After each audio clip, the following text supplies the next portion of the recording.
Hello, it's Cameron here. This is my video covering Amazon's Q1 2022 results.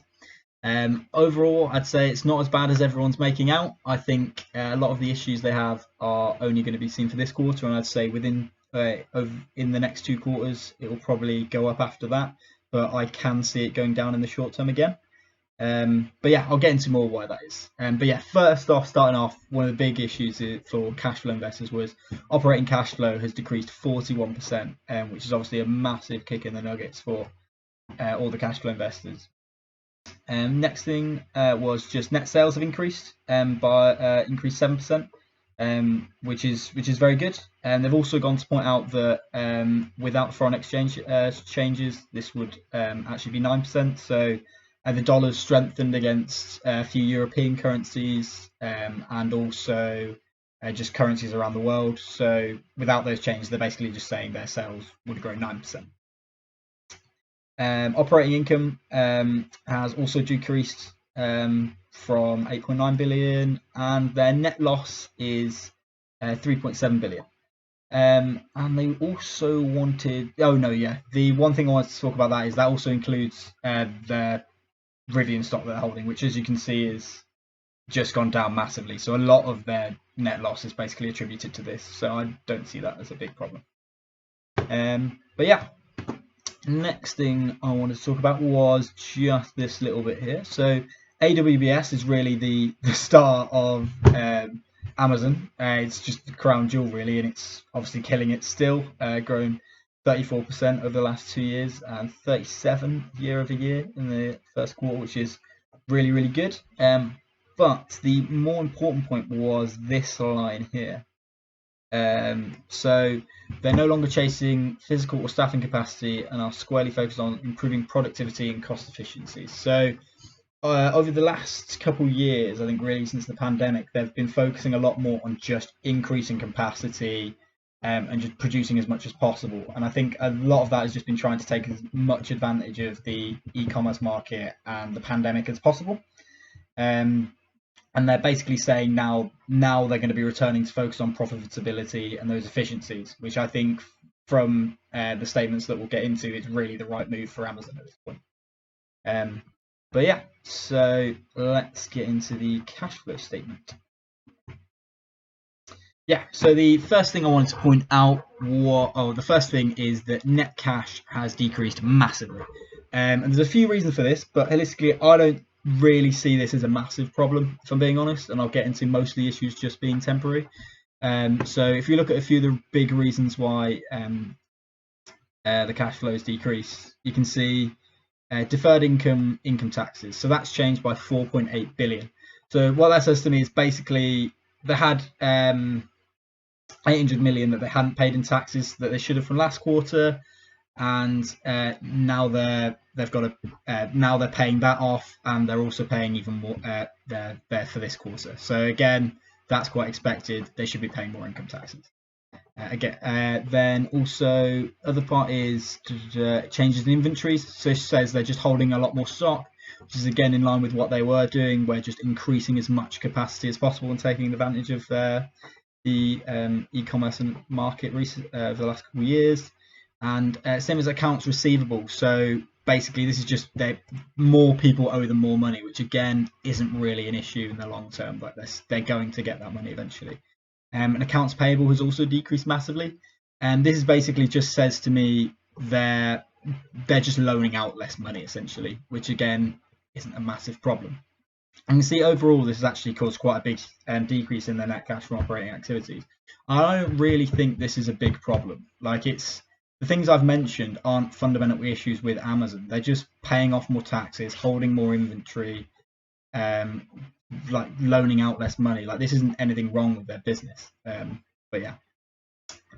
So the next thing I wanted to talk about, and that's all, like that'll all get turned around as well, or help get turned around as they focus more on efficiency. But yeah, so a quick point I want to talk about is just their net sales. So their net sales has decreased slightly, but then of course if you take into the account the change in FX, this is actually just flat, which obviously isn't great, but yeah, there you go. Then I wanted to talk about the current assets. So one of the things which stands out to me is basically that their marketable securities has decreased quite significantly. So from what I've seen, people seem to be equating this as to Amazon still trying to fund their growth, but in order to fund their growth, they're now funding it through selling stock, which is why their marketable securities has gone so much. So they want to be able to grow still whilst running at a negative cash, and they're planning to do that by doing this, which is just an interesting point, which has also caused their total assets to decrease by quite a bit as well. So yeah, now the last point I wanted to talk about was the Amazon fresh grocery stores. So this was just a bit of the highlights they've got. So they've basically opened a bunch of these new stores, and I don't know if you've seen them. It's using the just walk out technology. So this is the stuff where you walk in, you don't have to wait in a queue. You scan your card when you walk in, pick up stuff, and then you just leave, and it automatically takes it off your account.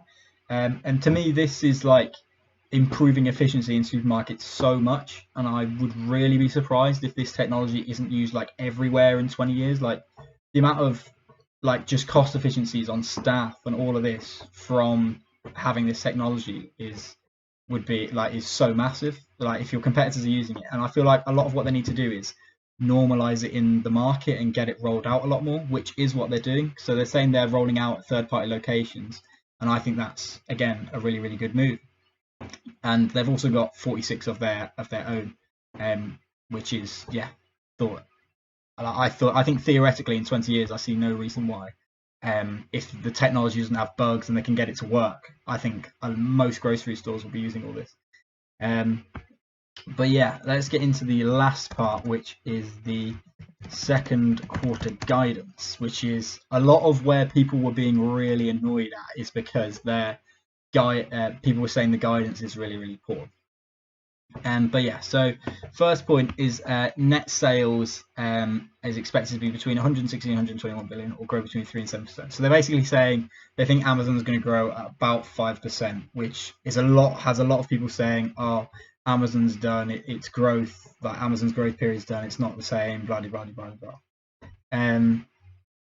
And then they're also expecting an operating income loss to be between 1 and 3 billion, which again, I think people were expecting a negative operating income. But yeah, yes. However, the big reason I wanted to talk about is that this actually assumes that Prime Day is in the third quarter. So Amazon Prime Day last year was in the second quarter, and Amazon Prime Day is a huge day of sales for Amazon Prime. It's the only time I buy stuff on Amazon myself, and the fact that that's now included in the third quarter kind of tells me that they're sort of sacrificing this second quarter for a really big third quarter, which is one of the reasons why I said earlier I think the stock, they're going to go down. I won't be surprised if their stock price actually goes down in the short run until the end of quarter three when we get those results. So yeah, that's one of the reasons why I don't think this growth, this guidance is as bad as everyone's making out. But yeah, so I think that is everything. It was just so essentially it's just not really a fair comparison with, like, if you look at that quarter compared to the year quarter, because the year on year, because it doesn't have Prime Day. Prime Day is like Christmas, but just for Amazon and subsidiaries. So yeah, but yeah, that's my quick look at Amazon stock. Hope you found it somewhat interesting. I'm sure you knew most of it. But yeah, I generally don't think it's as bad as people are making out. I think if they can increase their margins again, I think the stock will pop up at the end of the third quarter. But we'll see. I mean, I don't think I've got some in it at the moment, but I don't think I'll be putting more in. I'll probably just hold it. But yeah, it's something I'll probably hold for like really, really long period of time. But yeah, the time is almost at 10 minutes, so the video is going to end. But yeah, thank you very much for watching, and see you later.